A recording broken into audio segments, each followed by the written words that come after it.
Vamos lá, gente. Mais um episódio aqui do Meu Negócio é Diversão. Primeiro episódio do ano. Episódio super especial. A gente veio... E é a primeira vez também que um convidado vem a segunda vez. Teve até um convidado que veio em outro contexto 2 vezes, mas fechando um ciclo mesmo, desde a primeira vez que esse convidado veio, é a primeira vez. E a gente vai falar de um assunto muito legal, que eu acho que interessa muito a nossa audiência, que é sobre gestão de carreira, gestão de vida, muitos ensinamentos, né, Melo? É isso aí. E gestão empresarial específica, voltada para o nosso setor também. A gente vai falar com um dos caras que é um dos maiores especialistas, experts em gestão no mercado de diversão. Exato. E ele faz nada menos, nada mais. Tá fazendo um festival aí que festivalzinho. Tá dando certo. Tem dado certo, né? Parece que tá dando certo. Parece, né? Bom, a gente tá falando aqui do Rock in Rio, do Detal, e estamos falando com um cara que é carisma em pessoa, um belo gestor, um ser humano incrível, e é verdade mesmo. A gente tem colegas em comuns, a gente tem uma relação próxima também. Divido o conselho da Apresenta com essa fera. E ele é exatamente isso que está aqui, né, nas câmeras. Essa simpatia e um ser humano exemplar. Às vezes dissocia, né, o líder do pessoal, mas o profissional, eu acho que nesse cara aqui está muito próximo do profissional. Então eu quero aprender muito nesse episódio, Melo. Vai ser o primeiro lançamento de livro que a gente vai fazer aqui no Meu Negócio é Diversão. CEO, galera. Esse acrônimo aqui muito sabiamente criado. Eu tô ansioso. Procurei até antes da entrevista aqui, pra gente... Do papo. Isso aqui não é entrevista, é um papo. Eu procurei numa livraria, ali no Leblon, na Desfeira. Não achei. Esgotaram os livros. Best-seller, é bom falar. Mas olha só, mas já é best-seller, né, cara? Assim, muito legal. Uma surpresa, a gente estava aqui nos bastidores dos bastidores, conversando com o Justo, e já é best-seller o livro, né, que acabou de lançar, né? Você lançou agora, foi agora, final do ano, final do ano, novembro, final do ano, isso aí, que acabou de passar. E surpresa para mim também, né, cara? Assim, de não só me descobrir, né, como um autor. O autor, cara. Era uma das minhas... A gente está iniciando um novo ano, né? Era uma das minhas metas do ano passado. E nesse mesmo período do ano de 24, eu botei na minha cabeça que eu queria começar a poder devolver um pouco, né, toda a cara, maravilha e generosidade que a vida me deu, né, das possibilidades de trabalhar com coisas que eu amo e tal. E aí você vai ficando velho, né, cara? Eu acabei de fazer meus 47 anos e comecei a achar que era hora de devolver um pouco, materializar e tal. E aí veio a ideia do projeto desse livro. E, porra, lançar um livro sendo um engenheiro que trabalha com gestão, longe de ser um cara, né, um autor e se tornar um best-seller e tal, para mim foi uma surpresa boa aí do ano passado. E na verdade, você vai para a esfera da comunicação, né, assim, escrevendo, né, assim, não é, e a disciplina também. Mas isso eu acho que é tranquilo para você, né, Justo? É um pouco sobre isso, né? Sim. Como você consegue... Eu quero saber como é que foi escrever o livro sendo CEO dos 2 maiores festivais do Brasil, né? O Rock in Rio do mundo, né? Vamos lá. O Rock in Rio Detal. Ainda bota nesse balanço aí o Lola, né? Que a gente, ano passado, a gente fez o nosso primeiro Lola, também, que a gente assumiu. Esse ano agora que virou, vamos fazer já a segunda edição agora em março. Então foi um ano... especial, no mínimo. Então, e foi no ano que você assumiu o Lola que você também estava escrevendo o livro? Foi ano passado, foi assim, né? Tudo ao mesmo tempo agora. E o Detal também, que foi... o Detal foi no final de 2023, mas ano passado foi o primeiro ano que a gente fez 3 festivais, né? A gente fez o Lola em março, o Rock in Rio de Lisboa em junho e o Rock in Rio aqui do Brasil em setembro. E nesse meio tempo também a história de escrever o livro e lançar. Eu entreguei a versão para a editora final 2 semanas antes do Rock in Rio de setembro. E aí foi um pouco, né, um sistema. Eu comecei a escrever ele em março do ano passado. Então foi de março a setembro. Foi até um período rápido aí para escrever. Pegando final de semana, eu viajo muito, então assim, no voo, aquela desconectada do Wi-Fi, abri o laptop, escrevendo. E uma terapia, cara, assim, eu nunca fiz terapia convencional, né? Embora acho que seja, né, super bacana e recomendo para todo mundo. Sim. Mas para mim foi uma terapia. Até porque, cara, dentro do processo de um livro, foi o primeiro livro, né, que eu escrevi, e foi o que eu falei já primeiro, porque a mosquinha picou, né? Já fiquei com vontade futuramente fazer outro. Mas depois de um best-seller, Não né? é, cara? Tá na meta de 2025? Não, já, 25 ainda não. Acho que 25 é esse, né? Trabalhar tem isso que aqui, trabalhar né? esse, mas talvez 26 já 2026. seja um próximo, de repente com algum outro foco específico e tal. Mas, cara, foi uma terapia por quê? E eu tava até conversando isso com o Cortella, né? O Mário Sérgio Cortella foi quem fez o prefácio do livro. Sim. E é um cara, porra, sensacional, virou um grande amigo. E conversando com ele, né, sobre esse processo de escrever. Porra, ele já escreveu 50 e tantos livros, sei lá quantos.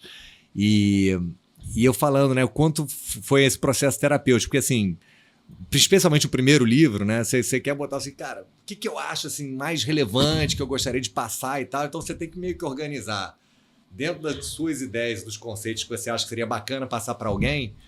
E você começa a pensar, puta, não, mas isso talvez não seja tão interessante para o público em geral, para as pessoas, se de repente é mais para mim e tal. Então você já começa a fazer uma reflexão do que você acha que é importante para o outro. E aí quando você começa a fazer uma reflexão, pô, mas se eu acho que isso é só importante, né, para o outro e aquilo não é, será que aquilo que eu acho que não é importante para mim?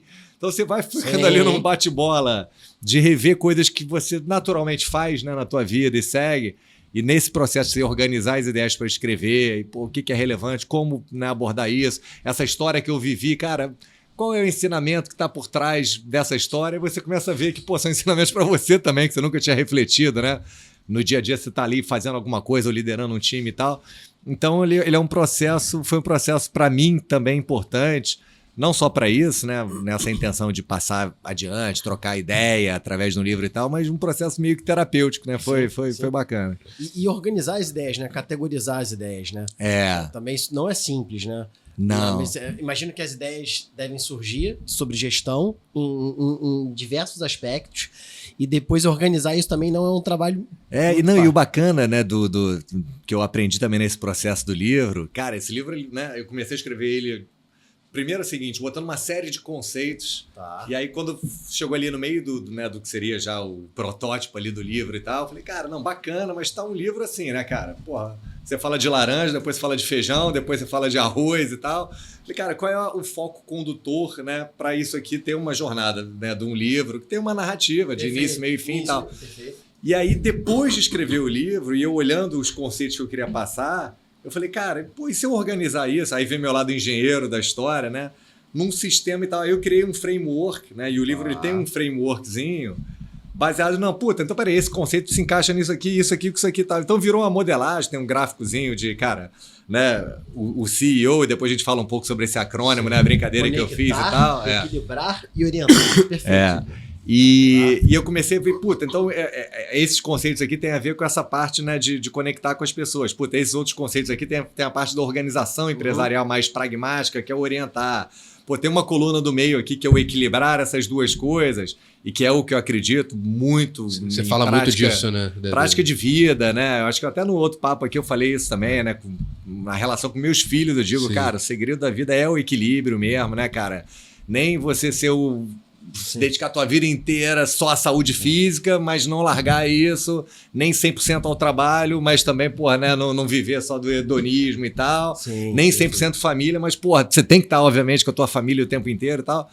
E aí o livro meio que foi uma forma de eu organizar também um pouco esse pensamento e aplicar uma história, né, que esse é um livro, claro, de liderança, de gestão, mas um livro muito sobre vida também, cara, assim, legal. Sobre, cara... Até porque você falou até meio que na abertura, eu não consigo ver muito essa distinção de que agora eu sou o executivo, agora eu sou o cara que eu vou viver minha vida porque largar o trabalho. As coisas se misturam justamente porque eu acredito que elas têm que funcionar harmonicamente no equilíbrio, né? Então, o livro, de novo, é um livro focado, claro, que em gestão, liderança e tal. É um livro de negócio, mas falando muito sobre o negócio, sobre um aspecto de vida, né? De, cara, como é que você coloca em prática, né, conceitos que são tão aplicáveis para você liderar uma empresa como você liderar a tua vida da forma como você acha que você quer ter uma vida só de sucesso, você não quer ter uma carreira de sucesso. Claro, claro. E ela começa na sua autoliderança, né? Sim. Você acordar, ter uma disciplina mínima Claro. para você ir executando as suas tarefas pessoais e profissionais, né? Cara, eu acredito muito nisso, cara. Assim, a forma como você conduz a tua empresa, né, deveria refletir a forma que você conduz sua vida, e a forma como você conduz sua vida deveria refletir a forma que você conduz sua empresa. Então, assim, cara, pô, se eu não consigo me enxergar eu sendo um babaca de um líder dentro de casa, né? E, porra, de repente isso não refletir na forma como eu vou liderar a empresa e vice-versa, né? Não, pô, tô em casa, eu tenho os valores e tal, e aqui eu sou um pela-saco que tá ali, né? Não, então eu acho que e a história, e até engraçado, né, que a provocação... Eu já queria escrever um livro, mas a provocação dessa temática, eu estava até muito na cabeça de escrever um livro focado em experiência do cliente e tal. Eu até falo, obviamente, dentro sobre um pouco disso, que é, né, uma das... Do ponto de vista, né, prático, uma das coisas que eu faço há bastante tempo, seja no Rock in Rio, na Osklen, né, uma empresa de marca, de lifestyle e tal. Então, originalmente, eu pensei, puta, eu vou escrever um livro sobre construção de experiência do cliente e tal. E aí um dia numa mesa de jantar, né, eu tenho 2 filhos e 2 enteados, são uma família grande, a gente sempre janta junto e troca ideia e tal. Legal. E meu filho, hoje tem 2, ele devia ter uns 10, 11, quando veio a provocação. E ele, cara, eu sou CEO de empresa há quase 20 anos, né, e ele tem 12 agora. Então ele nasceu e assim, o papai é CEO, assim, como um cargo e tal. Sim. E agora ele, obviamente, né, já começa a se interessar um pouco mais, trabalho, o que é isso, o que você faz, tá? Antes era só assim, curtir, né, o Rock in Rio, papai, eu sei, porque ele nasceu e já estava no Rock in Rio, né? Sim, sim. Eu tô há 13 anos lá. Esse é o ambiente dele. Então ele, assim, nasceu comigo sendo CEO do Rock in Rio. Então antes era só o papai, Rock in Rio e tal, hoje em dia ele começa a interessar, pô, mas o que você faz lá, o que é CEO e tal? E um dia ele, na mesa de jantar, perguntou, pô, pai, o que é CEO? Né? O que é isso? O que faz um CEO? E aí, cara, eu assim, sei lá, em 2 minutos eu respondi do ponto de vista prático das responsabilidades do CEO, pô, é um cara que, né, tem a responsabilidade de conduzir a empresa, o resultado, de, né, juntar o time e tal, blá. E depois eu fiquei uns 15 minutos falando sobre as características que eu acho que um CEO deve ter, mais do que a função, mas o que ele deve ter, né, de personalidade, de atitude e tal.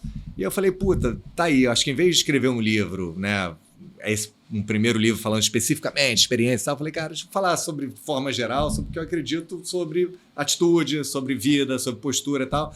Então ele é um livro que, embora, né, seja um livro, se fosse categorizar, porque é meio difícil, assim, mas mais sobre liderança, né, mas ele não é um livro para CEOs, né? E até por isso que eu fiz essa brincadeira, né, do CEO de conectar, equilibrar e orientar, porque não é só... né, um Chief Executive Officer, né, que é um líder que tem uma responsabilidade. Às vezes um cara que, pelo contrário, né, às vezes é um cara que não lidera ninguém, está dentro de um time do qual você tem lá um gestor e tal, e a sua atitude, né, de liderança, de você estar preocupado em conectar, né, as pessoas em função de um propósito maior, mas orientar resultado do teu negócio, você equilibrar, né, essas 2 coisas, sua vida e tal... Cara, você começa a ter uma atitude de liderança muito mais do que o cargo, né? Que tem muito líder no papel, na responsabilidade, que não tem uma atitude de liderança que eu acredito. Perfeito. E tem muita gente que, cara, tem uma atitude de liderança fazendo parte de um quadro de um time e não liderando ninguém, né? É sobre liderança. É sobre liderança. É sobre liderança. É sobre liderança, não sobre cargo, né? Sim, não sobre liderar, é sobre liderança. E acho que liderança sobre esse recorte, né? Um recorte onde você... tem um lado dessa sua conexão emocional, relacional com as pessoas, de um propósito maior, e um lado pragmático, de resultado, de negócio e tal. Então, o livro equilibra muito isso. Eu falo, e aí por isso a história do framework, né? Porque eu também queria um livro que fosse... E aí, de novo, vem esse meu lado engenheiro, também pragmático, você querer... Puta, mas e aí? Eu li essa porra, um monte de história bacana, e o que eu faço com isso, né? Então, a história do framework, né, que veio depois, durante a escrita, acho que ajudou muito... Aí eu tenho essa sensação de que, puta, ele é um livro, mas que também ajuda alguém a você poder colocar em prática na sua realidade, nas suas próprias histórias, né, que não são as minhas, essa atitude de uma forma que você ajuda a pegar um pouco na mão. Ah, então beleza, aqui são esse tipo de atitude aqui que me ajudam a conectar com as pessoas. Esse tipo de atitude aqui me ajuda. Aí, no final, por exemplo, eu falo de os famosos KPIs, né, que são os índices para você medir o teu progresso e tal, mas... não só os KPIs, aí eu brinquei, inclusive, com KPI em 3 P's diferentes, né? Que o KPI original, né? Key Performance Indicator, né? De performance.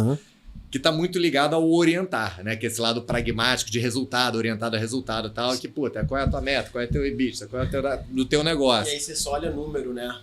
E aí eu criei esses outros dois, justamente no conectar, no equilibrar e no orientar, né? No framework, que você tem lá o P de performance, mas você tem o KPI de Key Purpose, né? Para você estar medindo o teu propósito.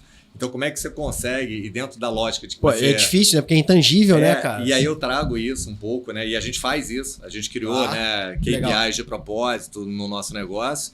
E Key People Indicator, né? Que a gente fala também, cara, quais são, que é o lado de conectar, né? Como é que você mede e traz se as pessoas estão, de fato, conectadas, engajadas no teu negócio, no teu propósito, estão felizes trabalhando naquele teu negócio.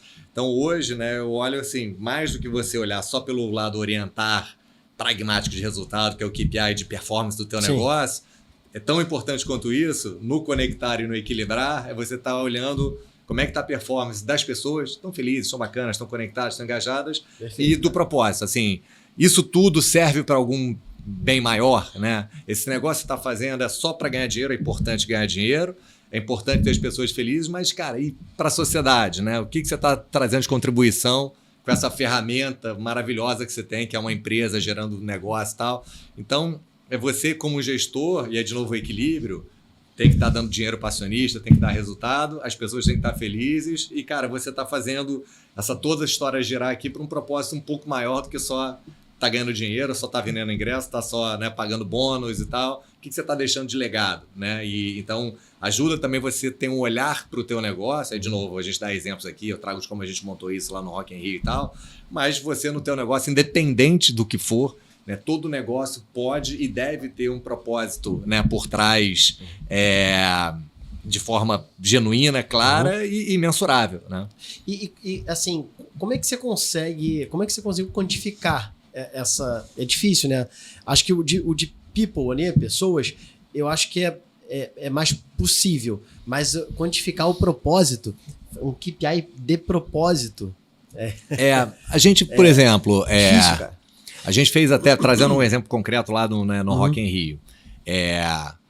A gente entende que o nosso negócio, né, que tem a missão de proporcionar experiências inesquecíveis, né, para as pessoas, esse é o negócio que a gente faz, mas no final do dia a gente entende, por isso lá em 2001 a gente começou a história de assinar, né, Rock in Rio, aliás, 91, por um mundo melhor, porque a gente entendia isso, assim, além do que a gente faz como negócio, a gente pode, né, construir legado a partir do que a empresa tem possibilidade de fazer.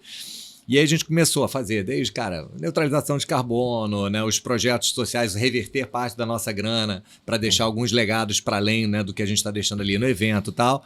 E aí quando foi, acho que tem 2 ou 3 anos atrás, a gente inclusive lançou, né, nossas metas para 2030, que a gente tem assim, por exemplo, a gente quer usar, né, o Rock in Rio como uma ferramenta de capacitação e educação e a gente botou lá, queremos capacitar 100 mil pessoas, né, gratuitamente e tal, para formação e trazer, né, para o nosso mercado e gerar mais possibilidade de emprego e empregabilidade para essas pessoas. Então lançamos, e aí como a gente tinha essa meta bem clara até 2030, são 100 mil pessoas e a gente mede. Cada ano, quando a gente faz lá o Rock, por exemplo, que é um curso online de graça que a gente faz com certificação, que no final você entra no banco de dados para gerar empregabilidade e tal, a gente não só fez isso, mas mede, cara, quantas pessoas a gente está conseguindo impactar? Como é que a gente consegue impactar mais? Qual é a empregabilidade que a gente está gerando? A gente faz outra lá que é com relação à gestão de resíduos, né? A gente quer chegar a lixo zero em 2030, né? E lixo zero é com destinação correta, claro que você sempre vai gerar alguma coisa, mas com destinação correta, que vai ou para reciclagem e tal, de operação. Zerando, no final zerando ali. No final zerando isso, inclusive especialmente, que é o maior impacto que você tem, que é destino de lixo que não vai para, né, que vai para lixão e tal. Sim. Então a gente já tem, e a gente vai medindo. A cada operação no final, a gente mede exatamente quantos por cento a gente está conseguindo destinar para reciclagem, quantos por cento a gente está conseguindo de reutilização, quantos por cento tem destino correto, né, que não está indo para, né, um lixo normal, convencional e tal. Energia. Então a gente foi pegando todos os aspectos que a gente acha que são aspectos para a gente poder deixar ou um legado para a indústria de eventos, né, que olha para a gente e pode, inclusive, inspirar, falar, cara, se o Rock in Rio dessa dimensão consegue fazer um projeto com uma operação olhando para a gestão de resíduos, para a gestão de energia, que pode pensar na forma de contratação das pessoas, pode olhar para a possibilidade de cardápio para as pessoas terem opções saudáveis de comida, que a gente estava falando aqui, né, antes de começar e tal. quando você vai olhando para isso tudo e quantifica, né, você consegue olhar que, cara, no final de 1, 2, 3 anos, você está usando essa máquina para gerar, de novo, um propósito que possa impactar na própria transformação da indústria. E agora, se você não coloca isso e mede, né, como é que você vai conseguir, de fato, né, se cada vez mais se empurrar, né, e botar essa barra, né, cada vez mais alta? Então, nesse caso, a gente conseguiu olhar o propósito para uma perspectiva do que a gente faz para dentro, né, nos nossos festivais, e o que a gente gera para fora, através de projetos onde a gente faz investimento que não tem nada a ver, a gente não teria a menor obrigação de fazer dentro do Rock in Rio, e medir isso, né? Quando a gente vai lá e faz um projeto na favela, lá junto com o Gerando Falcões, Haiti, a gente mede, cara, qual era o índice de analfabetismo que tinha antes da gente entrar e até quanto está hoje? Qual era o índice de empregabilidade que tinha, quanto foi e tal? E isso serve como um dos guias, dentro daquele mapão de propósito que a gente quer ter de impacto, né, naquele ano, naquela edição, falar, cara, realmente, a gente tirou aqui do analfabetismo tantas famílias e geramos um emprego para tantas famílias naquela favela e, pô, essa era uma meta. Então, e isso junta as pessoas, né? As pessoas começam a entender, cara, que a empresa não é só para, no final do dia, gerar aquele, né, o bônus. Isso é importantíssimo, tem que estar lá. E aí você começa a mexer da porta para dentro, né? As pessoas começam a ficar realmente engajadas com o objetivo. Sim, e de novo, isso é até inteligente do ponto de vista de gestão, né, cara? As pessoas querem hoje, né, mais só do que o salário, do que o bônus e tal. Tem gente que está saindo, cara, de empresa para ganhar metade em outro lugar onde você entende que aquilo tem um propósito maior e genuíno para a tua vida, né? De, cara, quantas empresas, cara, que hoje precisam tentar dar bid de pagar gigantesco porque ninguém quer trabalhar numa indústria que, cara, sei lá, tá poluindo, tá impactando e tal. Então, eu acho que a história do propósito, né, não só tem um olhar de contribuição, né, para o planeta, mas tem um olhar de negócio também. Muito forte, né? Muito forte. Por que você faz o que você faz, né? Claro. Aquilo ali de a pessoa ter claro, né? Por que ela gasta a energia dela o dia inteiro naquilo ali, né? Exatamente. E isso vira um componente de cultura, né, muito importante também, para você trazer para dentro de casa os melhores profissionais, né, cara? Hoje em dia um cara conseguiu olhar, puta, essa empresa está me oferecendo um cardápio de possibilidades de, cara, eu ganhar bem, trabalhar num ambiente, aí de novo o CEO, né? Puta, orientada, resultado, grana, beleza, vou ganhar um salário legal, um bônus, a empresa, né, tem uma possibilidade bacana e tal. Do lado pessoal, cara, um ambiente legal, né, cara, sem né, obviamente com uma pressão de resultado, mas, cara, que a gente trabalha se divertindo também e tal. Sim. E o equilíbrio, né, que eu acho que assim, o propósito é esse grande gerador de equilíbrio, que é o seguinte, cara, nem todos os dias vão ser fáceis, cara, tem pressão, tem perrengue e tal, e o que te coloca ali no centro? É você entender que, cara, mesmo com os perrengues e tal, tem um propósito maior que vale a pena, né, você tá ali naquele perrengue ou, né, aquele desafio ali para você vencer, não é só que grana, é um impacto maior, que não é só grana. E como é que você faz, Luiz? Você é um cara muito forte de planejamento estratégico, né? Você sempre teve... Eu lembro... Eu comentei da outra vez que eu assisti uma palestra sua 20 anos atrás no IBMEC, quando você era da Osklen, e você contou todo o case de como vocês aumentaram, expandiram, aumentaram o número de lojas internacionais.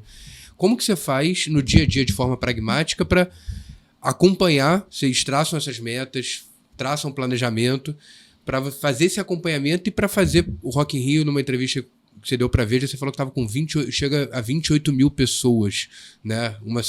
Como que você faz para descer esse planejamento, para isso virar cultura, para todo mundo entender e visualizar? Porque não é fácil, né? É muita gente, é a correria do dia a dia. Como que você faz na prática? Cara, isso, e é legal que é uma história bem basal, assim, espinha dorsal desse livro, né? Quando a gente está falando do CEO do Equilibrar, a verdade é o seguinte, eu falo muito, tem um capítulo que fala só sobre isso, o seguinte, que são as ambivalências da gestão. E o que significa isso? Um gestor, né? E aí por isso a necessidade do equilíbrio, ele é confrontado o tempo inteiro em fazer uma gestão de antagônicos, né? Dos paradoxos. E o que são esses antagônicos paradoxos? Cara, e aí você acabou de trazer um que eu inclusive falo e é um capítulo do livro, que é inclusive um dos principais desafios, né, dos gestores, CEOs e tal, que é o antagônico do curto prazo e do longo prazo, né? Se você é um gestor, né, que está exclusivamente olhando no curto prazo ali, cara, na tarefa e... Cara, barriga no balcão. Barriga no balcão e tal, cara, o mundo está se transformando, né? Tá passando ali ao lado e de repente, caraca, o teu negócio deixou de existir porque veio uma tecnologia nova que, cara, acabou com o teu mercado, né? Um concorrente que foi comendo pelas beiradas, você não percebeu aquele movimento, ou, cara, uma mudança no zeitgeist, né? Que é aquele ambiente do que está acontecendo no mundo, cara. É impossível ignorar agora que existe, né, uma AI aí com todas as possibilidades a favor e contra do seu negócio. Então, um gestor que não está com esse olho no longo prazo, para construir a partir desse longo prazo, cara, tá fadado a esse negócio morrer, ainda mais na velocidade exponencial das transformações. Mas se você é um gestor exclusivamente olhando no longo prazo, cara, e porra, você tá quebrando ali no hoje, no caixa, você não tá com a barriga no balcão, né, entendendo, cara, qual é a dor que o seu cliente está reclamando hoje que você não tá atendendo. Então, cara, você precisa estar num exercício de energia e de tempo no curto prazo e no longo prazo ao mesmo tempo e que são, de novo, antagônicos. São conflitantes, né? Porque tem coisas, cara, que você vai fazer no curto prazo que estão indo contra o teu planejamento de longo prazo. Tem coisas que você, né, olhando para o teu longo prazo, puta, mas por que eu estou fazendo isso aqui se eu vou transformar? Mas se você não fizer isso hoje, você quebra, né? Se você não fizer isso hoje... Então... Mas qual o segredo? Cara, o segredo eu acho que, de novo, eu acho que é o equilíbrio. Assim, você tem que ter plena consciência de que ambos existem. Sabe a história do yin e yang, né? Que é, inclusive, dentro do desenho do Yang, né? Você tem aquele, né, o pretinho, o branco, mas com a bolinha branca dentro do preto e a bolinha preta dentro do branco. Não existe, né, noite se não tiver dia, né? Então você tem que entender que eles são igualmente complementares e necessários. Você não pode entender que existe uma necessidade de priorização, é isso ou aquilo, né? Acho que um gestor precisa saber, e aí isso vem do teu planejamento de tempo, né? De isso, dedicação de energia a isso. Você tem que igualmente estar dedicando, e igualmente não significa do ponto de vista de tempo, né, e tal, porque tem momentos que você tem que estar, cara, a hora do festival, a hora do festival, meu irmão, arregaça a manga aqui e entrega. Vivenciar isso. Prazo, mas você tem que estar vivendo agora, né? Aquele minuto ali não tem nada mais importante do que acontecer o que tem que acontecer naquele minuto da entrega. Mas você precisa entender, né, que, cara, uma decisão, e às vezes muitas decisões de curto prazo são um caminho mais curto para o resultado pragmático, né? Que às vezes você... Brinco lá no Rock in Rio, né? Muita gente chega, pô, mas por que vocês continuam, já estão os ingressos todos investidos, vocês continuam investindo dinheiro em mídia, não sei o que e tal, né? Falando sobre o festival, pô, isso aí você está jogando dinheiro fora, né? Se você olhar para o curto prazo, total, né? Puta, se eu fosse fechar a empresa em dezembro, meu irmão, já vendeu todos os ingressos, não gasta mais um centavo e tal. Mas, cara, a gente continua numa construção de marca. A gente continua, né, mostrando, né, que a dimensão do nosso negócio crescer. Então, esse investimento é um investimento olhando no longo prazo, que certamente, para uma decisão de curto prazo, né, não seria mais inteligente do ponto de vista de resultado do balanço daquele ano. Então, eu acho que um gestor precisa, antes, né, de ter um segredo, e cada um vai ter a sua forma, né, de dedicar mais energia e suas competências, né, cara? Porque às vezes, né, e eu acho que assim, tem que ter um cuidado gigantesco quando eu estou falando sobre isso, né? Que a gente não está falando sobre o super-homem, né? Que fala, cara, puta, o líder tem que ser um cara fodão, que entende tudo de planejamento e de futuro, e super operacional de curto prazo, e é um cara que entende de pessoas, mas é um cara que entende de números, é um cara... Né? Isso, assim, acho que é uma composição de você entender qual é a relevância que isso tem no seu negócio e você ir cumprindo, né, e completando essas suas lacunas, né? E aí passa por um exercício que eu falo sobre isso também, que é legal a gente falar já, que é também de competências, eu falo no livro, né? Do hard skills, do soft skills e do inner skills. E talvez o inner skills, que é uma coisa que fala-se pouco, né? A gente fala muito sobre... Antigamente era muito hard skills, né? Que o cara que é técnico, que o cara sabe, entende de números e tal. Aí começou a falar mais dos soft skills, relação com as pessoas, entender e tal. E hoje eu entendo que uma competência que vai ser a competência cada vez mais a competência do futuro, ainda mais quando você pega, né, uma AI que vai ajudar muito a gente nessas outras duas aqui, inclusive na parte relacional.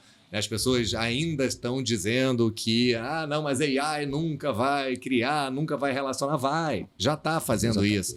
Então, acho que assim, a grande diferencial de um líder, de nós, seres humanos e tal, vai estar cada vez mais no inner skills, que é do seu autoconhecimento, né? E o autoconhecimento, quanto mais você se conhece, mais você conhece as fraquezas que você tem e que você vai precisar de ter time, né, de pessoas para completar ela. Então, não é ser sobre o super-homem, mas saber sobre todos os superpoderes que você precisa ter numa empresa e chama, puta, tem esse cara aqui que tem a visão além do alcance, tem esse cara aqui que tem a força que eu não tenho, tem esse cara aqui que tem a capa da transparência e tal, e montar ali, né, os Avengers, né, sabendo que, cara, cada um tem o seu poder, né, então, assim... E equilibrar esses poderes também é um baita desafio, né, para o CEO, né?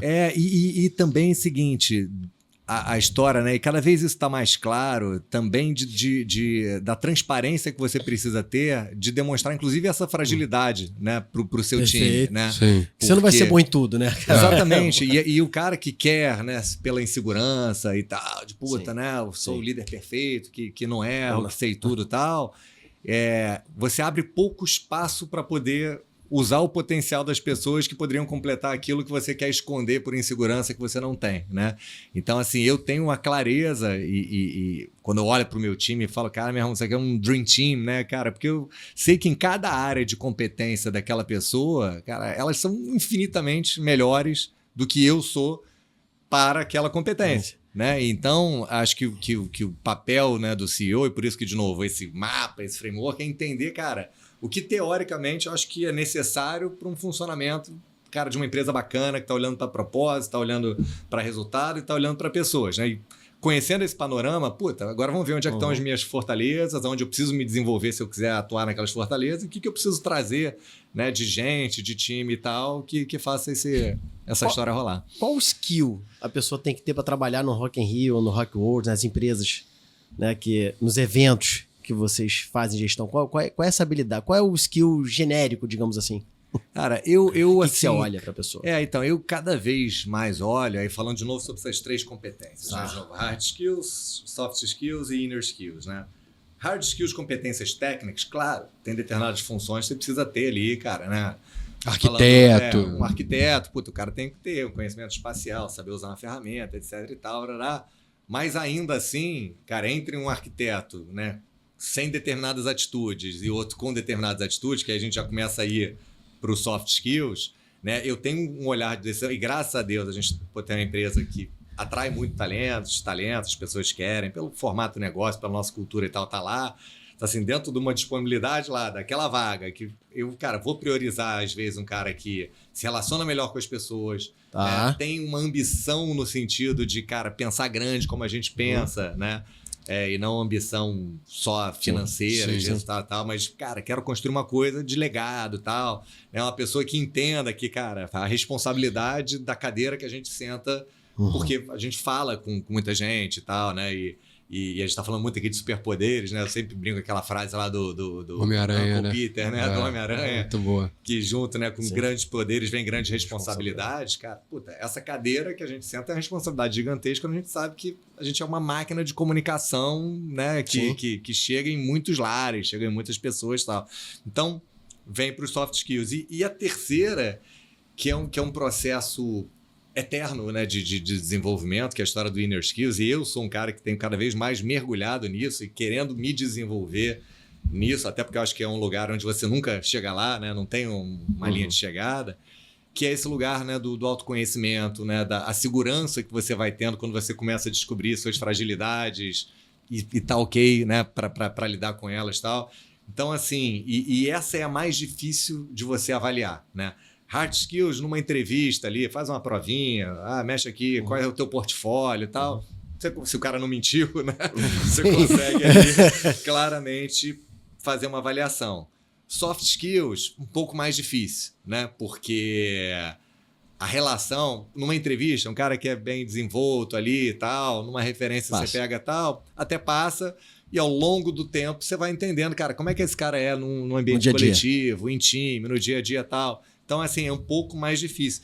E o inner skill mais difícil ainda, né? Porque, assim, é tão íntimo, né? Tão pessoal, mas eu tenho descoberto cada vez mais, cara, e nesse nível de profundidade, quase que um funil, né, cara? O hard skills ali se aprende, né, cara? Pô, um arquiteto, assim, os caras que minimamente faz ali um curso tal, pode não ser o talento genial tal, mas aqui é muito mais se aprende, aqui vem um lugar de personalidade, mas que também se desenvolve, e aqui é de descoberta, né? Ninguém nasce se conhecendo, né? Até porque a cada dia, cada coisa que acontece.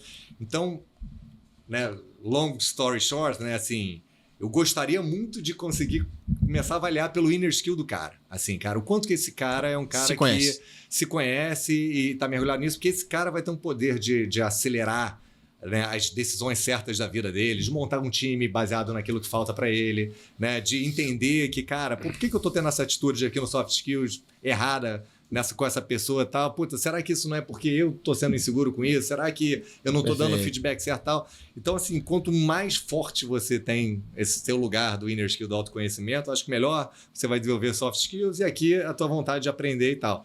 Então, assim, ela é inversamente proporcional à facilidade que tem de você acessar, mas eu acho que cada vez mais eu vejo esse peso de importância e, de novo, na era do AI, onde muito disso aqui vai estar sendo autorresolvido, tá? Você vai ter que ter pessoas cada vez mais seguras, né, que se conheçam, que conheçam time, que conheçam suas fragilidades e tal, para atuar nesse mundo onde você vai ter cada vez mais ferramentas gratuitas, acessíveis a fazer aquilo que a gente fazia de uma forma mais, né, de atividade e tarefa, né? E como desenvolver isso, né? Como você faz no teu caso, acho que você deve falar bastante aqui no livro, mas para se autoconhecer.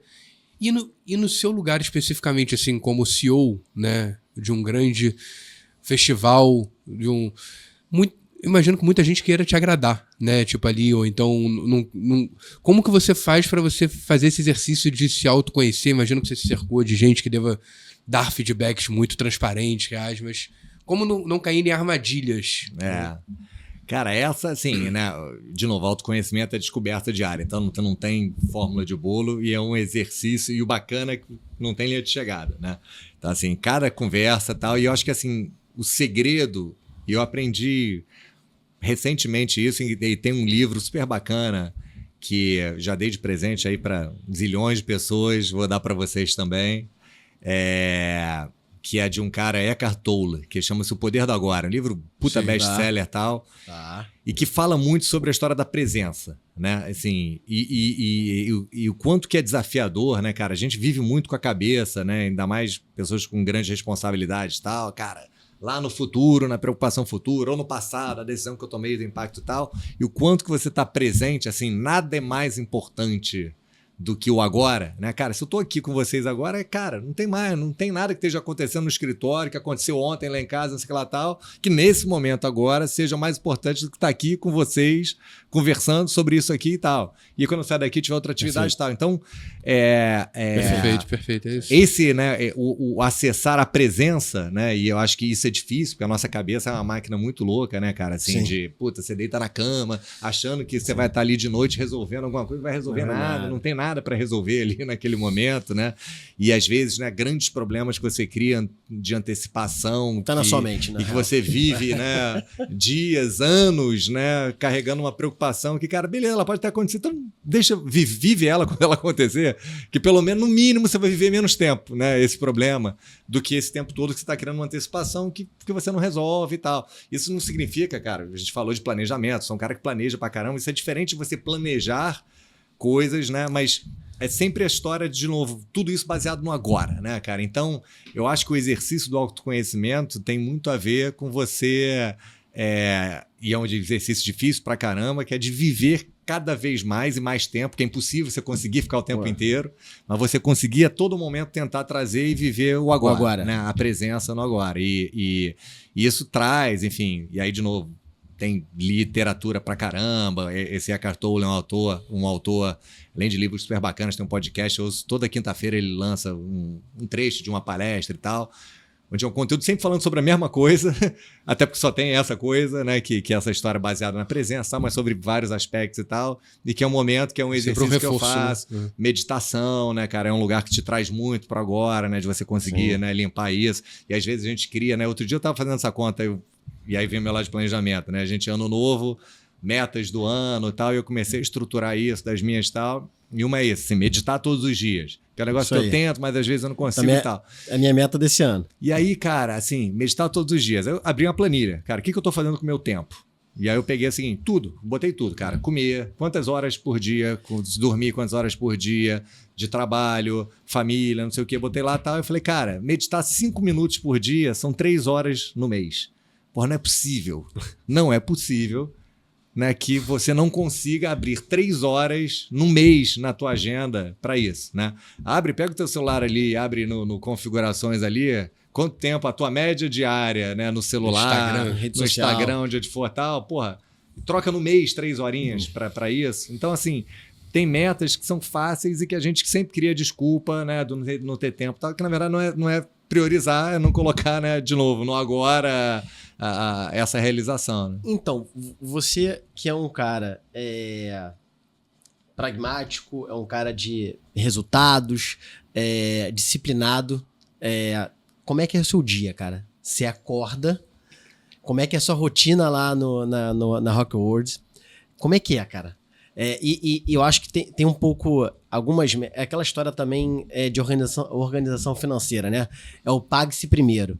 Se você não poupar a sua aposentadoria na primeira grana que você ganha, ou seja, no primeiro dia do mês que você ganha o seu salário, cara, você não vai conseguir poupar lá no final do mês, porque acabou o dinheiro. Eu acho que tem um pouco disso, né? De você faz primeiro. Então, assim, de repente acorda. Eu queria que você dissesse como é que é a sua rotina, você acorda, o que você faz e tal. E acredito que deva ter uma disciplina para pro curto prazo não te roubar. Sim. Que é o tempo inteiro ele tentando te roubar, imagina. Sim, não, eu recentemente estava até falando com você daqui, eu descobri, fazendo exames de rotina, que eu sempre faço, e saúde é um negócio que obviamente, né, dentro do planejamento, cara, tem que estar na prioridade, porque sem ela você já não faz mais o resto todo, né? É a única coisa que te tira de qualquer planejamento é cair numa cama ou ter uma história e tal. E dentro dos exames de rotina, isso foi ano passado. E é engraçado, né? E eu falo sobre isso em palestra, falo no livro, né? Que toda crise necessariamente tem uma oportunidade por trás. E ano passado foi uma bênção, eu descobri num exame de rotina que eu tô no coração, com entupimento nas 4 artérias aqui, 30%, 30%, 30%, 40%. Começando a formar ali um negocinho. Formando ali um negocinho. Que nada grave para agora e tal, mas o médico falou, cara, para minha idade, pro nível de entupimento, é muitíssimo alto. Então, e não é um negócio que regride, então ele diz o seguinte, o que você tem que fazer agora é envelhecer sem fazer mais para você estar na idade certa com o entupimento que você tem. E para isso... exercício, um aeróbico que eu não fazia e tal. E ele falou um negócio super interessante, né, que a gente está falando de disciplina, né, método, como é que faz isso e tal. E aí eu já entro na rotina. Ele falou o seguinte, isso tem um outro livro, né, outro best-seller aí, que é, né, aquele Poder do Hábito, né, que fala muito sobre isso, né, mais do que só uma questão, né, de metas, é a criação de sistema. Então ele falou o seguinte... E foi onde eu entrei, por exemplo, na história, né, do cardio, do aeróbico de manhã cedo, já a primeira coisa. Ele falou, cara, tem coisa que é importante e funciona como meta. Então, assim, escrever um livro é uma meta, né? É uma coisa, one shot que eu preciso fazer e no final do ano é check ou não check, de bater a meta, não bater a meta, de escrever um livro e eu tenho que criar uma disciplina, o que for e tal, todo dia, escrever um pouco, não sei o que lá tal, uma disciplina para atingir uma meta. Pá, check lá tal. Tem outras coisas que não funcionam como meta, e funcionam como sistemas. Então, um exemplo, ele falou, cara, você não tem uma meta que é o seguinte, cara, minha meta é nesse ano eu escovar os dentes 365 dias. Né? E tem uma meta de tomar banho 365 dias, eu vou checar aqui todo dia. Não, você criou um sistema para uma atividade, igualzinho a qualquer outra, né? Escovar o dente, tomar banho, né? Comer, dormir. Né? O dormir tantas horas é que você pode Esperamos que todos façam, né? Pois é. Mas tá no automático, perfeito, todo mundo faz. E isso, assim, é um sistema, ou seja, você não tá com uma cabeça de, cara, bater e tal, e você precisa incorporar e transformar, fazer um sistema na tua vida que aquilo não precise virar, né? E que vire, de fato, uma rotina de disciplina, diferentemente de uma coisa que requer você fazer um esforço diferente para atingir uma meta. E essa história, né, de por exemplo, né, do físico, né, o cardio que eu sempre achei um saco, era isso, cara. Eu corria e tava meio que dentro daquela história, se eu correr, né, se eu malhar 2, 3 vezes, aí ali tentar bater, então era sempre uma briga com relação a isso. E quando eu entendi, e aí por isso que eu digo que foi uma oportunidade eu descobrir essa história, que, cara, acabou, isso é um remédio, eu tenho que tomar todo dia, sistema, todo dia de noite eu tomo lá meu remedinho de colesterol, tal, é meu banho, minhas escovas de dente. Então, cara, não tem como, assim, acordar faz parte, e aí como é que você dentro desse sistema incorpora outras rotinas nesse sistema que façam com que aquilo, inclusive, seja mais prazeroso e que já ajude a compor isso. Então, aí hoje eu tenho um podcast de notícias, né, The News lá, que eu ouço, que são 10 minutinhos com as notícias de ontem e tal. Puta, isso aqui já tá de manhã no meu fone, na minha corrida, então, pô, eu tô correndo com puta visual na praia, já ouvindo minha notícia, e isso já virou meu escovar o dente do dia. E ali o cara já matei a minha notícia de ontem, cara, curti um visual para poder trabalhar mais feliz pro resto do dia e cumprir meu cardio e tal dentro desse sistema. E isso significa que, pô, o relógio vai estar despertando até essa hora e essa hora eu vou fazer. Então você começa a criar uma história que não seja aquele, né, tentar que não seja aquele esforço da manhã. E claro que, cara, ninguém é de ferro, até aquele dia que você está com mais disposição ou menos disposição para acontecer, mas você entender que isso faz parte, acho que de uma rotina e não daquela meta, um dia eu vou fazer isso para poder dar esse check e tal. Então, eu construí meio que isso, claro que né, essencialmente todos os dias, pô, tem um dia que você tem uma viagem, que você não vai conseguir correr, que você vai fazer isso e tal, mas geralmente é isso, eu acordo, cara, já de manhã para entregar meu cardio com uma notícia, né, e refeita e tal, vou no trabalho, no carro, né, eu trabalho aqui na Barra, né, e moro na Zona Sul, então você tem aí minimamente uns 40, 50 minutos para ir e voltar. Que geralmente, assim, na ida, né, para o trabalho, eu tenho alguns conteúdos, eu estava falando do Eckhart Tolle, né? Se é quinta-feira, eu já tenho o meu podcast de espiritualidade mental, que eu fico esperando bater quinta-feira para ser aquele conteúdo que eu ouço, e nos outros eu tenho um conteúdo de uns 3, 4 podcasts ali que eu vou ouvindo. O de vocês é um deles. O de vocês é um deles. O de vocês é um deles. Mas é um momento, até porque, né, se você, né, usar aquele momento ali que o bicho tá pegando, semana de festival, não deveria, mas você tá ali no carro já botando para ouvir o WhatsApp ou o e-mail que você tem ali para resolver. De novo, você já tá antecipando um negócio e você não tá colocando aquela quebrou o sistema, presença, quebrou o sistema e tal. Então, conteúdo, aí eu chego, tenho uma rotina de trabalho ali de umas 8, 9 horas de trabalho quando, de novo, não tá no período de festival que o bicho tá pegando. Que aí é cara, e que loucura. eu tento balancear, né? E eu sou muito, assim, de olhar meio paranoico de, cara, como é que eu consigo melhorar a produtividade do meu tempo enquanto eu tô lá. Então, desde, cara, porrada de regra de e-mail que já ajuda a limpar, né, e-mail pra caramba, sisteminhas aqui de stream device e tal, que ajuda a se criar algumas rotinas de aplicativos dentro da minha rotina de dia que eu tenho, cara, de e-mail e tal. Então, eu tento planejar um pouco o dia para você também não ser engolido por só responder e-mail, ficar reunião atrás de reunião. Então eu faço alguns blocos de horários de agenda. Cara, esse é o bloco, inclusive, home office, né? A gente ainda tá... Quando não é época de festival, a gente faz segunda e sexta e tal. Cara, eu faço bloco de horário de almoço, cara, porque tem que ter horário de almoço, brother. E ali eu não vou marcar reunião, porque se deixar, minha agenda é uma loucura e minha secretária vai metendo ali a agenda direto e tal. Não, cara, eu preciso almoçar. Faz parte do equilíbrio parar pra almoçar, cacete. E aí volto pra casa.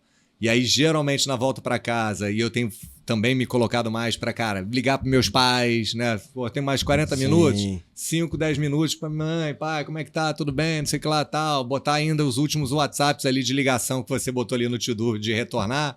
Mais 40 minutos ali que eu faço algumas ligações, ver a voz do carro. E chegar em casa, cara, família. E aí, assim, quero jantar. E aí, quase todas as noites, janta todo mundo junto na mesa. Que legal.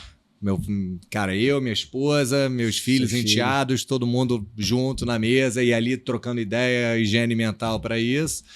E tentar, quando vai, né, ali para final de noite, para cama e tal, o mínimo possível largar, desconectar o WhatsApp. De novo, época que o bicho pega, não dá e tal. Para ser um momento para também dedicar um pouco a essa higiene mental, entendeu, cara? Meio repassa ali o dia, o que for e tal. Basicamente é isso, obviamente com algumas variações. Que legal. Dentro na tua rotina na Rockworld, você tem quantos liderados? Quantas pessoas abaixo de você? Óbvio que você tem os liderados. Diretos, né? Que você tá querendo dizer. Não, os diretos e indiretos. Diretos e indiretos. Quantas pessoas, cara, se Então, lidera no total? Então, hoje a nossa estrutura Rock World empresa fixa no período não festival, a gente tem em torno de umas 300 pessoas. Tá. E aí, obviamente, dependendo do festival, se expande tanto dentro da Rock World direta quanto terceiros e tal. Como você falou, 28 mil pessoas trabalhando no dia de evento, com os terceirizados todos e tal. Mas nossa equipe hoje fixa de uns 300 e diretamente entre C-level e diretores que reportam a mim diretamente, vou dar um chute aqui, mas a nossa liderança hoje são umas 20 e poucas pessoas. A gente tem escritórios, né, Rio, São Paulo, Lisboa, tal, que se reportam a mim. Que reporta você diretamente. Então hoje esse núcleo core de liderança, estamos falando umas 20 e poucas pessoas, uma equipe maior, estendida, fixa de umas 300, indo num festival até 28 mil pessoas, aí de novo na operação lá, braçal do evento. O seu dia a dia, empresarialmente falando, ele é mais focado no estratégico ou no pessoal? Essas coisas, cara, estão sempre ali juntas. Eu ia perguntar isso, até complemento, assim, nesse equilíbrio que você fala, ali o CEO tem várias funções, né? Tem o RH, tem finanças, tem... Você tenta olhar para todas de forma equilibrada ou você vê assim, cara, aquela coisa do potencializar pontos fortes? Esses assuntos aqui são os que eu mando melhor, eu vou colocar mais energia. Esses eu vou deixar mais com as pessoas que eu delego aqui, que são muito especialistas nesse assunto, eu vou só acompanhar. Como é que você faz isso também? Eu geralmente, enfim, eu tô falando de Rock World, por exemplo, né? Tô indo para 14 anos lá. Eu tento ter uma mistura assim, a gestão do dia a dia, falando, né, do equilíbrio, não tem como. Assim, eu olho para resultado, planilha e operação, tem muita energia dedicada à gestão de pessoas, né? Embora recentemente a gente estruturou uma área e é recente, e por isso era uma coisa que ficava muito comigo. Hoje, de novo, estamos trazendo gente competente para isso e tal. Então a gente tem uma área de gestão de talentos que não existia há 4, 5 anos atrás, e hoje é uma estrutura, vou dar um chute aqui, com mais 15 pessoas, só focada em pessoas.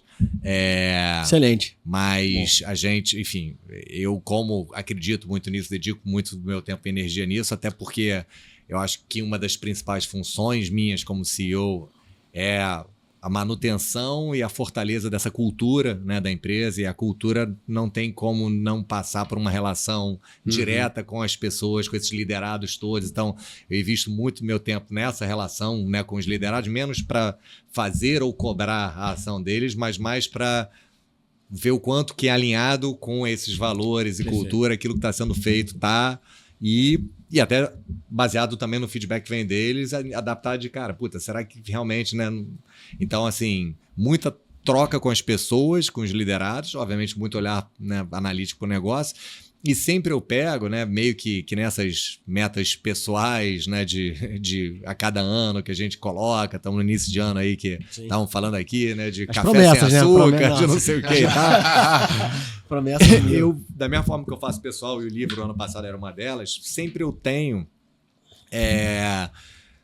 para a empresa um grande projeto que eu quero implementar, difícil, complexo, novo, que eu quero implementar naquele ano. Por exemplo, teve um ano que era isso, implementar uma área de gestão de talento, então trazer a pessoa certa, quais são os processos de pessoas que a gente quer, tal. Pô, tinha um ano que é um projeto internacional, tinha um ano que era um foco total para isso e tal.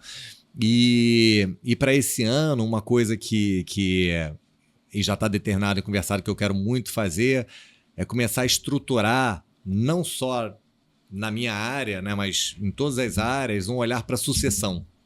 Né? Assim, dentro de um projeto que você tem que sempre olhar com a perpetuidade desse negócio, cara, como é que vai ser a Rock World daqui a 300 anos? Certamente pode vir todos os avanços da medicina aí e tal.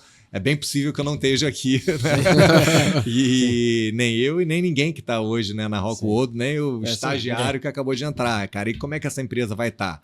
Né? O que ela vai estar do ponto de vista de cultura e tal? Então, essa cultura de um olhar para sucessão, né, de criar sucessores para todas as áreas estratégicas da empresa, que estejam alinhadas com essa cultura, para ter certeza que nessa passagem de bastão vão vir pessoas melhores, né, do que eu e do que quem está hoje em todas as áreas, mas que preservem essa cultura de uma empresa que já está aí há 40 anos, né, com valores super sólidos, que vem lá do Roberto, que está hoje ainda super presente também com essa cabeça, né, de legado e tal. Então, esse ano, além, né, de todas as minhas atividades, né, como CEO ali de tarefas pragmáticas de pessoas e tal, tem um grande projeto que eu quero olhar, que é para esse projeto de construção de um projeto de planejamento de sucessão, né, na empresa, né, que eu acho que é fundamental para ter tempo de montar, né, dessas pessoas se prepararem para isso. Acho que são exercícios legais, inclusive desse assessment pessoal, de, puta, se eu acho que essa pessoa é uma pessoa legal para me suceder, o que falta nela para hoje ela estar preparada para sentar na minha cadeira? Pô, vamos começar a trabalhar nisso, né? Ou, puta, de repente precisa trazer alguém de fora que tem uma habilidade que a gente não consegue encontrar hoje na empresa. Pô, até trazer e formar essa pessoa leva um tempo, né? Então, esse vai ser um dos grandes projetos para esse ano. A associação que você fala seria não necessariamente você, mas os C-Levels, de todo mundo. A companhia inteira. A companhia ter um olhar, né? Até porque a companhia está crescendo, né? Então é natural que uma pessoa suba para uma outra função e outra precisa ocupar o lugar. Né? E isso é um exercício, aí vem de novo a história do autoconhecimento, da história tal. Às vezes, muito por insegurança, né? As pessoas tendem a não querer pensar nisso, né? De caraca, pô, mas eu tô preparando alguém para tomar o meu lugar, né? E, pô, eu tenho que ser o cara insubstituível e tal. E ao contrário, né? Eu sempre falo, cara, que, né, o papel de um líder, né, é formar mais líderes, né, e menos seguidores. E assim, hoje eu sei que eu tenho um time de lideranças muito forte, sólido, mas que talvez a gente não tenha ainda, né, um processo sistemático de pensar sistematicamente que esse é um grande objetivo. Mais um KPI lá, que é esse KPI de formação de líderes e sucessão para os seus lugares. Então, assim como o meu lugar, né, no futuro, sei lá, daqui a X tempo, tem que alguém estar sentado na minha cadeira ali de CEO da Rockwool fazendo mais e melhor do que eu faço, né? E é minha responsabilidade construir e fazer isso acontecer. Perfeito. E, igualmente, de todos os outros C-levels, de todos os outros diretores e tal. Então, a gente vai começar a desenvolver, né, dentro de casa um olhar mais sólido para isso, para a gente sistematizar e colocar isso na agenda de todos nós dentro da empresa. Quem são suas referências como líder, como CEO? Pessoas que você olha, ou modelos de gestão? Cara, puta, é uma suruba. Porque eu reconheço, cara, em tanta gente, assim, sabe, características que me inspiram, né? E justamente por eu querer ter esse olhar múltiplo, né?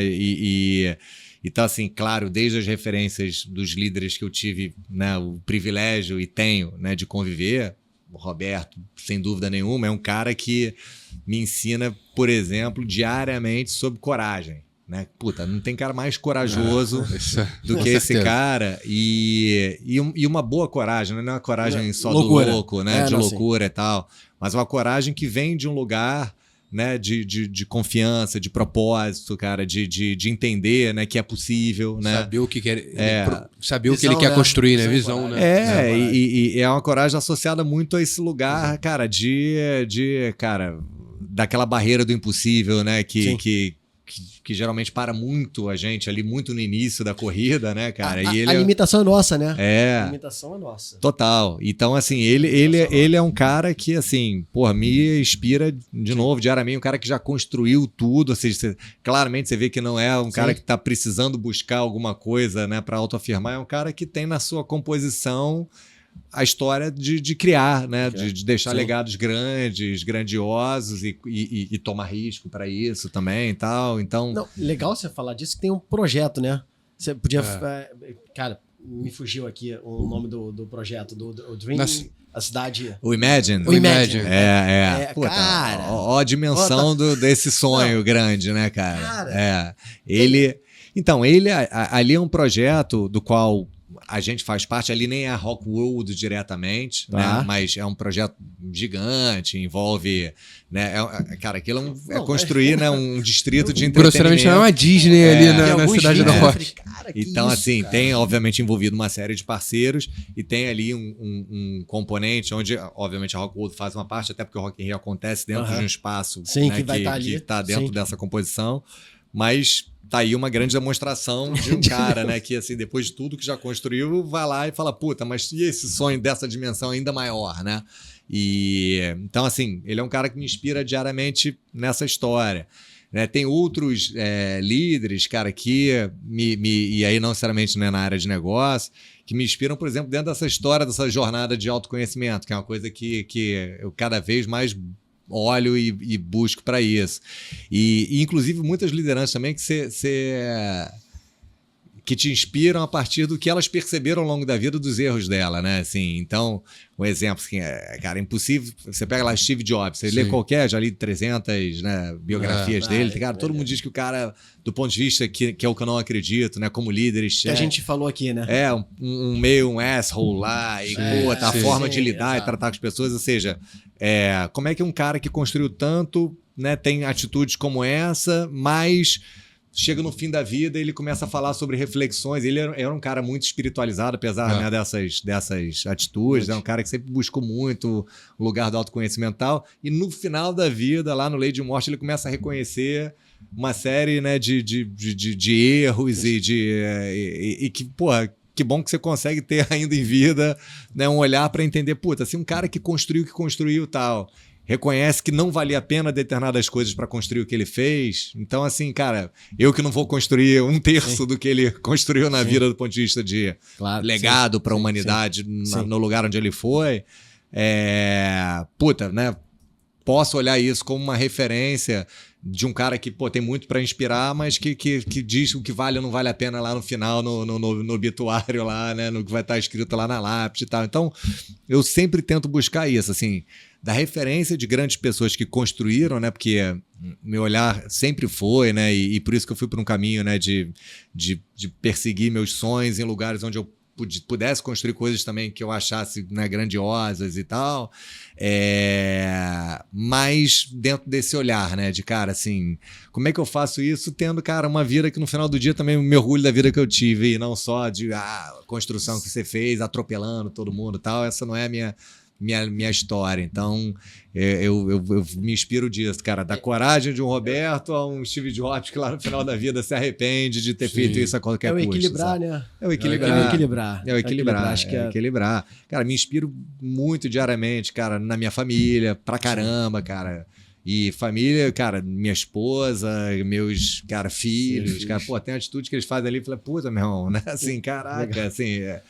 E foi você que construiu ali, né? O ser humano que você... Exatamente. E a liberdade de você também, né? Entender que as pessoas têm que errar, né? E você olhar aqueles erros que... E você tá com um filho pequeno aí, né, cara? Você vê como transforma quando você tem filho. Você começa a entender a relação com seus pais, né? Sim. Que você começa a ver totalmente as atitudes que você tinha e criticava quando era pai e tal. Então, tem, acho que esses ciclos, né? E esse equilíbrio. Você continua sendo pai e filho, né? Assim, quem tem pais vivos ou a memória deles e tal. Então, assim, cara, eu acho que é muito difícil você botar nas costas de alguém, né? Ser aquele perfil daquilo que você gostaria de ser, né? Eu acho que essa multiplicidade, né? De, pô, ter um pouquinho da coragem do Roberto, né? Ter um pouquinho da inteligência relacional, cara, da minha esposa, dos meus filhos. Eu acho que isso tudo vai me construindo, né? Legal. E aí tem aquilo que você falou, né, cara? Se cercar, né? E eu tô me permitindo isso, chegando quase aos 50 anos.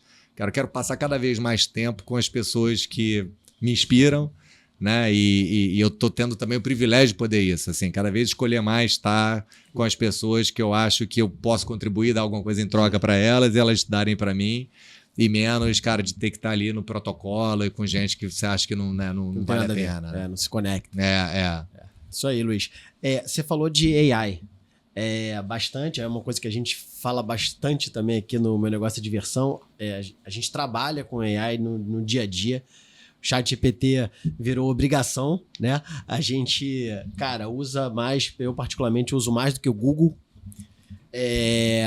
Cara, como é que é o dia a dia? Como é que você tem implementado isso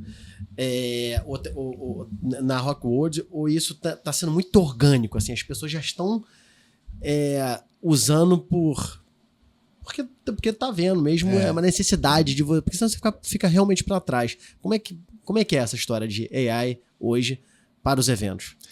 Eu acho assim, AI, né, é uma ferramenta. Aliás, AI na verdade nem é a ferramenta. GPT é uma ferramenta, Midjourney é uma ferramenta, enfim, quantas tem aí e tal. Mas, de fato, assim, né, é uma tecnologia que, diferentemente muito. Eu sempre falei muito que, sim, tecnologia é ferramenta a favor da tua proposta de valor, né? Então, assim, tinha gente, NFT, né? E nada contra nem a favor. Mas, preciso fazer um negócio com NFT. Não, cara. O que NFT vai contribuir para a tua entrega do teu negócio?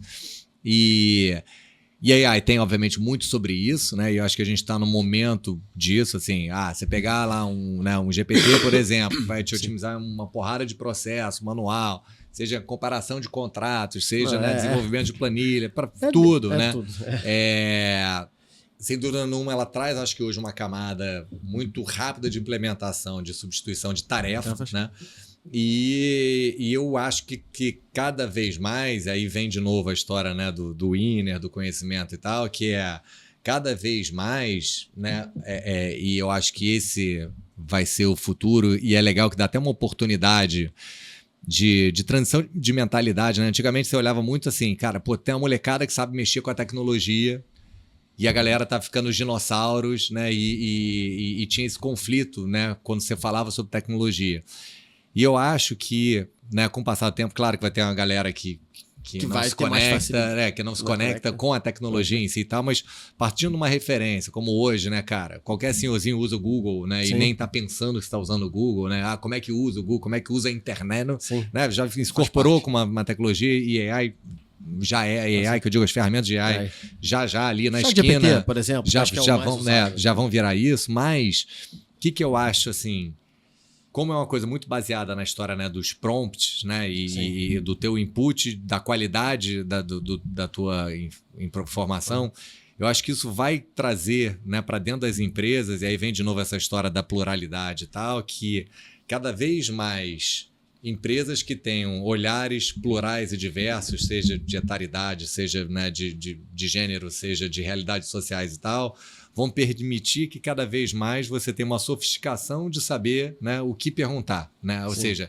cada vez mais um olhar mais generalista, né, e menos profundo, até porque a ferramenta entra uma profundidade analítica que nenhum ser humano vai poder ter, e vem para um lugar que eu acho que de cada vez mais a gente se abrir para o conhecimento do mundo, e aí traz, inclusive, uma oportunidade para a galera mais velha, né, que tem mundo, né, nas costas, tem conhecimento, tem e tal, para poder, né, junto com a galera nova, técnica, que conhece da ferramenta, trabalharem mais próximos. Então, assim, eu vejo, né, e vem muita história substituindo e tal, e claro que vai ter de muita coisa, né, analítica e tal, mas acho que ela traz uma possibilidade para os gestores que souberem conectar, né, essas gerações, as pessoas e tal, de você ter, né, e aí eu acho que é o que vai ser o grande diferencial, assim, melhores perguntas, né, a serem feitas, porque vai ser um mundo sobre saber fazer as boas perguntas, né? Claro. E porque as respostas vão vir ali pela ferramenta.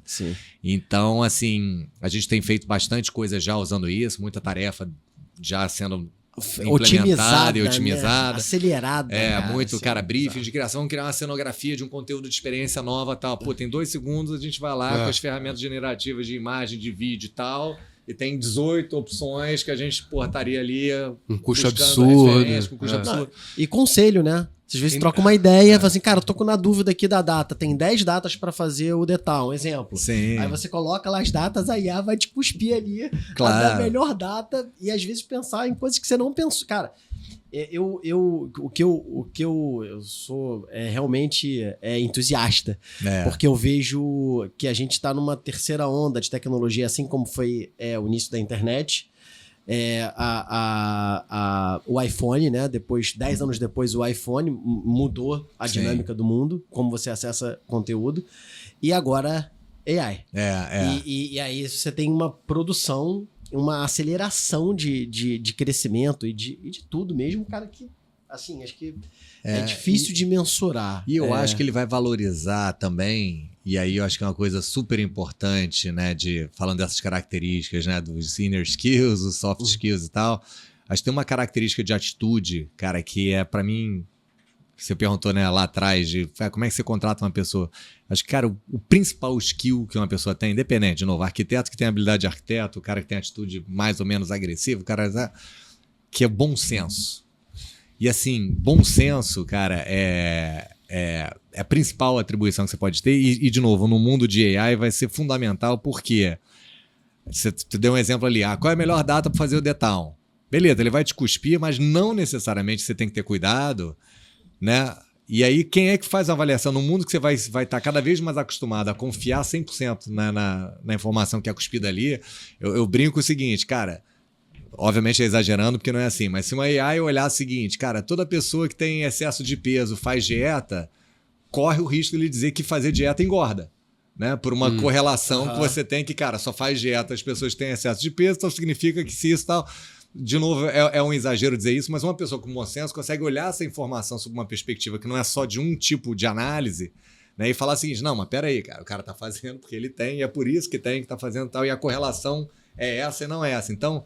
usar a ferramenta como apoio, mas sempre tem que ter, acho que, um olhar de bom senso. E, de novo, a pessoa generalista que tem um conhecimento geral, né, e vivência, né, vai conseguir ter também, cara, um layer de pegar esse copiloto aqui que, puta, acelerou ali na decisão e falar, mas peraí, cara, vamos questionar também essa decisão, como a gente questiona decisões que vem de pessoas, né? Não é porque vem lá meu chefe e diz que isso aqui tá certo, que se eu tenho um bom senso, olha isso aqui e fala, cara, meu amigo, não, né? E não é porque você é chefe, e não é porque você é AI, que significa que, cara, o julgamento sobre o que você está trazendo aqui, né, não deve prevalecer, ser colocado. Então, a gente também tem que ter esse cuidado e eu acho que, cara, o profissional de bom senso, né? Bom senso de análise e tal. Bom senso. E, cara, com bom senso, cara, pô, eu acho que eu poderia sentar numa empresa de foguete, não ia desenvolver um foguete, mas... algumas atitudes de bom senso, ela fala, cara, não faz sentido você botar um negócio que derrete embaixo do fogo, né? Então, aí porque de repente tem um cara ali que tá só olhando aquilo ali e tal. Então, assim, o profissional de bom senso vai ter, cara, mercado em qualquer lugar, com AI, sem AI, até porque vai precisar muito bom senso, né? Numa era onde cada vez mais a gente vai estar delegando informações para determinados algoritmos. Muito Perfeito. Bom. Estamos caminhando para o fim aqui, né? Pra gente cuidar do tempo. Justo, o que ainda falta fazer, tanto no pessoal quanto na Rock World, assim, assim, vocês olham, você pensando em 2030, 2035, quando a sua vida pessoal e profissional? Cara, pessoal, eu tô, de novo, acho que pela fase, né, me aproximando aos 50, e o livro, né, tem tudo a ver com isso, eu tô numa fase em muito olhar pro give back, sabe, assim, eu acho que se olhar, cara, eu tenho já quase 20 anos acumulando meu tempo também de CEO da Osclan e tal, como CEO de empresa. E é um lugar onde você mergulha muito, né, para fazer um negócio evoluir, virar e tal, e com responsabilidade. É uma dedicação muito grande ali, monotema, né, e mergulhado. E eu tenho me permitido, e aos poucos, né, e abrindo um pouco mais a minha agenda, né, e tudo é sobre prioridades e tal, para poder fazer isso. Ou seja, num ano de 3 festivais, escrever um livro, é porque, cara, eu priorizei e abri a agenda para um ponto de legado. Eu tenho dado algumas palestras quando consigo, obviamente, abrir a agenda e tal, porque é uma oportunidade que eu sinto quando eu tô lá de devolver.